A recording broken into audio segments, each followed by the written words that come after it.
Fakultas Ilmu Sosial Universitas Negeri Jakarta. Apa kabar teman-teman semua? Saya doakan kalian semoga sehat dan bahagia selalu ya. Hari ini saya membuat video yang akan membahas tentang social grace. Sebelum ke pembahasannya, saya mau nanya dulu nih ke kalian teman-teman. Kalian tahu gak sih apa itu social grace?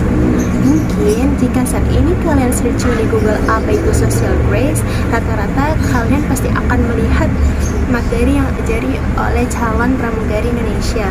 Loh, kok bisa begitu? Emang ada kaitannya social grace dengan pramugari? Oke, karena itu saya akan menjelaskan pengertian dari social grace. Social grace merupakan cara berperilaku sopan, berkomunikasi dengan baik, dan beretika sesuai budaya setempat.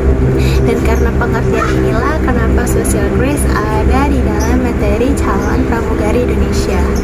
Sebenarnya bukan hanya pramugari aja nih teman-teman yang harus belajar tentang social grace, tapi kita sebagai masyarakat yang baik tentu juga bisa belajar tentang social grace.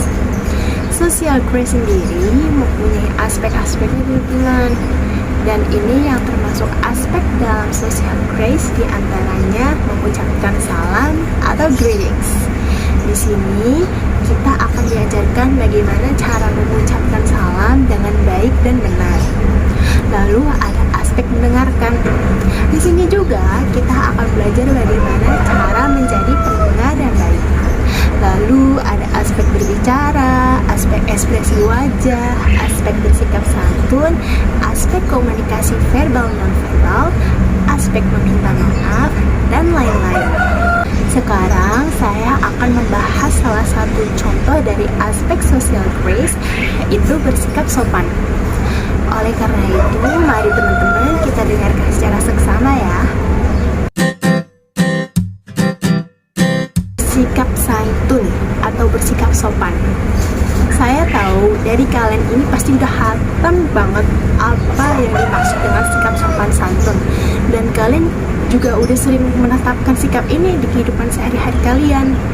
Tetapi di sini saya akan menjelaskan lagi apa itu sikap sopan santun. Sikap santun merupakan sikap yang ramah terhadap orang lain, baik ramah dari perilaku maupun berbicara, dengan tujuan menghormati orang yang dijumpainya. Jadi seperti contoh, kita lagi di jalan, dan di jalan itu kita berpapasan dengan orang. Yang kita lakukan, kita itu harus nyapa teman-teman, seperti bilang permisi. Jangan lupa sambil tersenyum ya. Kita bilang permisi.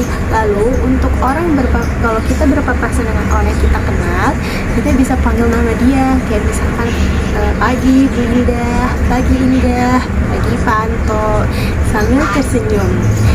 Lalu, dari berita yang saya baca di kompas.com, cara untuk menjaga hubungan baik saat berinteraksi dengan orang lain adalah dengan bersikap ramah dan menjaga sopan santun.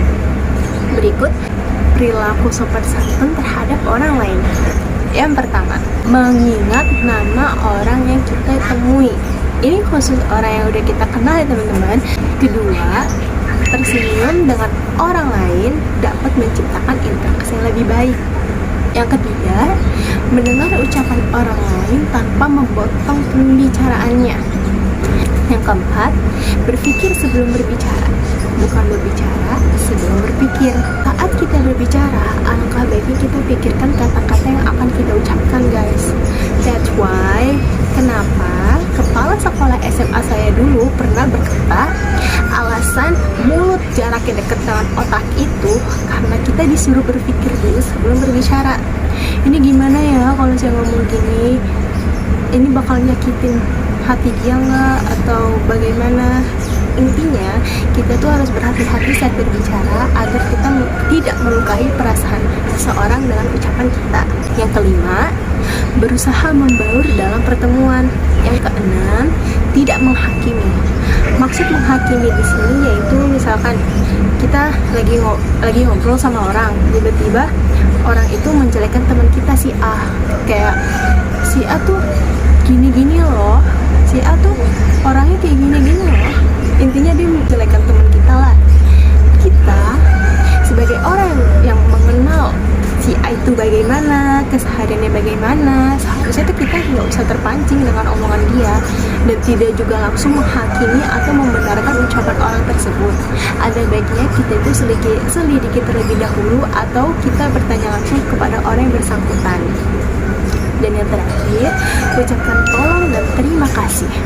Dua hal ini teman-teman, saya ingatkan lagi, dua hal ini dengan mengucapkan tolong dan terima kasih itu jangan dilupain guys. Sampai kalian tua pun jangan dilupain. Meskipun kalian hanya melakukan hal sepele, tolong jangan lupakan tolong dan terima kasih. Perilaku ini harus ditetapkan dimanapun dan kapanpun ya semuanya. Seperti di lingkungan keluarga, contohnya kita tuh harus menghormati orang tua kita, harus menghormati kakak kita, harus menyayangi adik kita.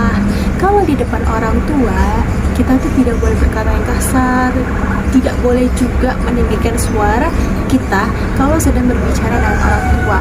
Dosa guys, durhaka jadinya kita itu. Terus kita juga harus saling tolong menolong, terus juga kita harus mendengarkan nasihat orang tua. Lalu ketika di lingkungan sekolah atau kampus, kita juga harus menerapkan sikap sopan santun ini teman-teman.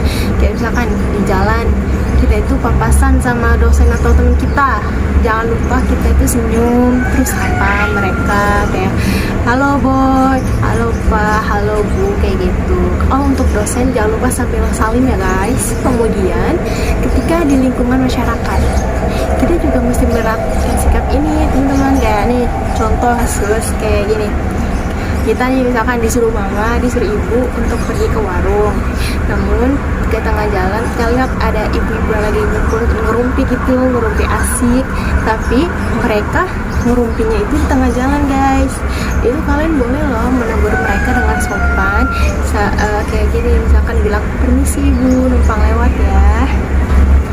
Lalu apa yang harus kita lakukan ketika kita berjumpa dengan orang yang kita kenal setelah sekian lama kita lost contact, setelah sekian lama kita nggak ada kabar dengan dia? Menurut saya, sebelum kita mulai ke percakapan biasa, kita bisa say hello dulu nih sama orangnya. Kayak misalkan, oi bro kemana aja, kalau baru kelihatan, kayak atau Allah gimana kabarnya. Setelah itu baru kita mulai percakapan dengan dia. Oh iya, saya lupa bilang, dalam sikap santun ini ada teman-teman yang harus dihindari saat menyapa seseorang. Yang pertama, jika kalian bertemu dengan teman atau orang yang kalian kenal tapi kayak lama banget gak kontakkan, nah itu jangan kalian langsung tanyakan kehidupan pribadi dia ya. Kayak misalkan gini, dia udah datang jauh-jauh dari mana, terus niatnya pengen ketemu kita, pengen ngajak silaturahim, tapi pas dia datang dia nggak mendapatkan kayak ucapan kabar, tapi langsung dapet dari omongan kita kayak nanya-nanya kehidupan pribadi dia, kayak lo sama ini ya, lo gimana, lo gini ya, lo gitu ya. Itu dilarang banget ya guys, gak boleh kalian nanya langsung seperti itu, kecuali ini ada kecualinya ya, jika kalian dan teman kalian ini kayak udah ngobrol biasa, udah kayak dulu lagi, terus teman ini langsung menceritakan kehidupan pribadi kalian tuh, kalian boleh bertanya dengan catatan jika dia sendiri meminta kalian untuk memberikan pendapat tentang kehidupan dia ya. Ini yang terakhir dari sikap sopan santun yang saya terapkan ini di kehidupan sehari-hari saya sendiri mendapat banyak sekali manfaatnya loh. Contohnya ketika saya ngomong dengan orang lain, orang tersebut tidak memotong pembicaraan saya. Kenapa? Karena saya juga menerapkan hal itu di setiap pembicaraan saya. Kedua, saya ini merasa menumbuhkan rasa persaudaraan terhadap teman dan orang-orang sekitar. Yang terakhir, banyak yang menjadikan saya sebagai orang yang patut dicontoh akan sikap sopan santunnya. Sekiranya itulah pembahasan saya tentang social grace yang bersikap sopan santun. Jika saya ada salah dalam tutur kata, dalam tutur bahasa, dalam gaya bicara saya, mohon dimaafkan sebesar-besarnya. Terima kasih sudah menonton video saya. Wabillahi taufiq wa hidayah. Assalamualaikum